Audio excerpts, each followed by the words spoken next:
again to the Medical Terminology Podcast. This episode is Chapter 5, Part 5, Review. Let's first review heart anatomy. What is the medical term for the heart?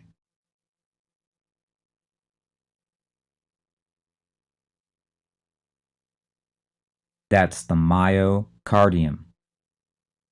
What is the term for the sac that surrounds the heart?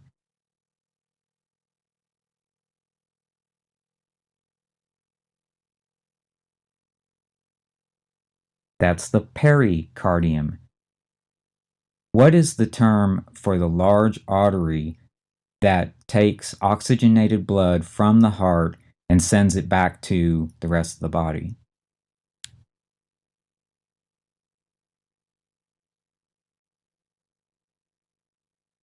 Well, that's the aorta.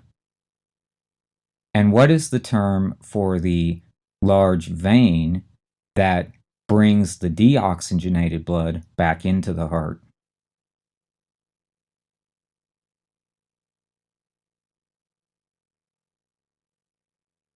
Well, that's the vena cava, and we have two of them, the inferior vena cava and the superior vena cava. What is the term for the type of circulation that occurs between the heart and the lungs?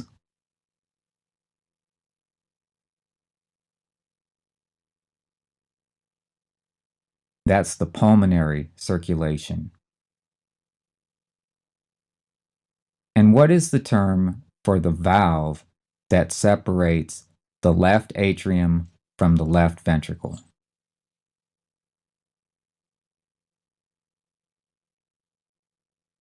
Well, that's the mitral valve. Okay, now looking at the pathologies, we've done that in two parts. We did the heart pathologies, and then we did the pathologies relating to blood vessels and the blood itself. And this is where it occurred to me there might be a little cause for confusion, so I'm going to review some things with you here. First of all, what is the term for an insufficient blood supply, specifically an insufficient supply of oxygenated blood?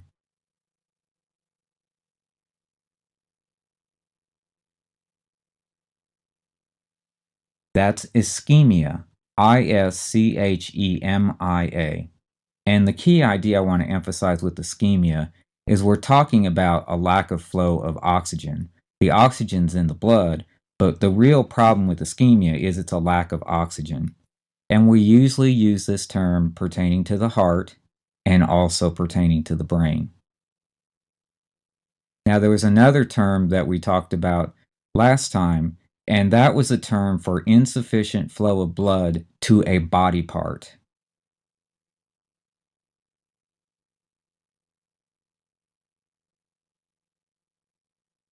Well, that's hypoperfusion. Hypoperfusion.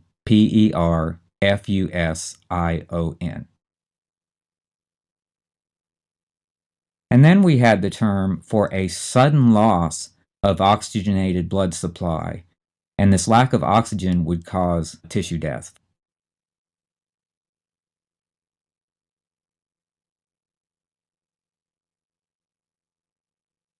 Well, that's the infarction. Infarction.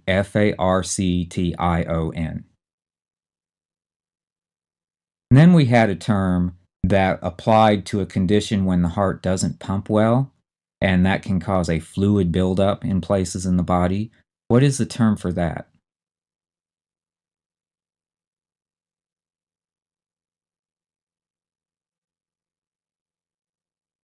Well, that is congestive heart failure. Sometimes it's just called heart failure, but precisely it's congestive heart failure.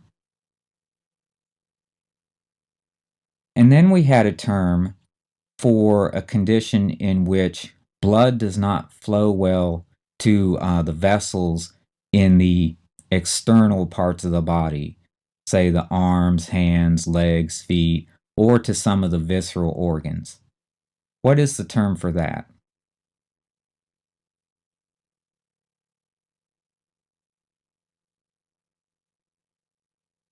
Well, that's the peripheral vascular disease.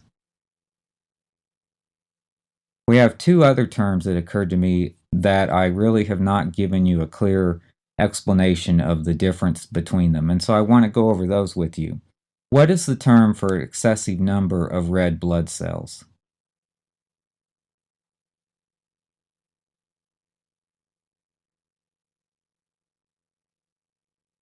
Well, I think you may have said one of two possibilities here. Some of you might have said erythrocytosis.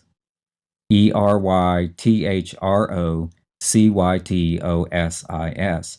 And that is a general term for the excessive number of red blood cells. And that could be caused by a variety of problems.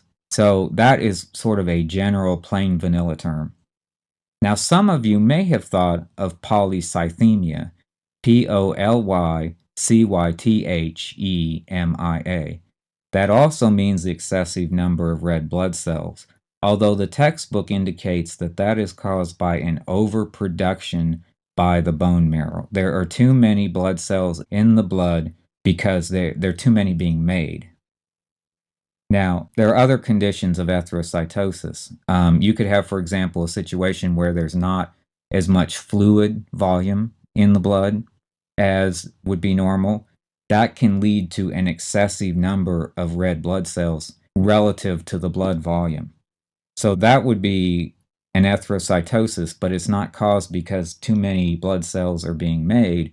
It's caused because there's not enough general blood volume. So it's like the density of the blood cells has increased. So that's something to watch out for. Polycythemia really should be used when we're talking about an overproduction by the bone marrow. And erythrocytosis is that general term for excessive number of red blood cells. And then it occurred to me there were a couple of other terms from last time that I did not have you practice over, and they're important ones. What is the term for the good cholesterol?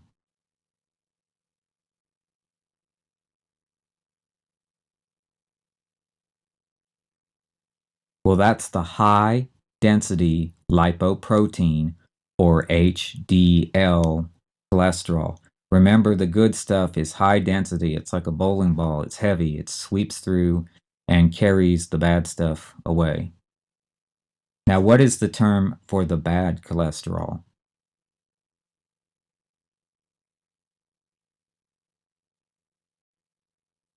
Well, that's the LDL, the low density lipoprotein. I hope this gives you a reminder that it's very important to keep reviewing terms over and over. As you're learning new ones, be sure to go back and review the old ones. This ends this episode of the Medical Terminology Podcast.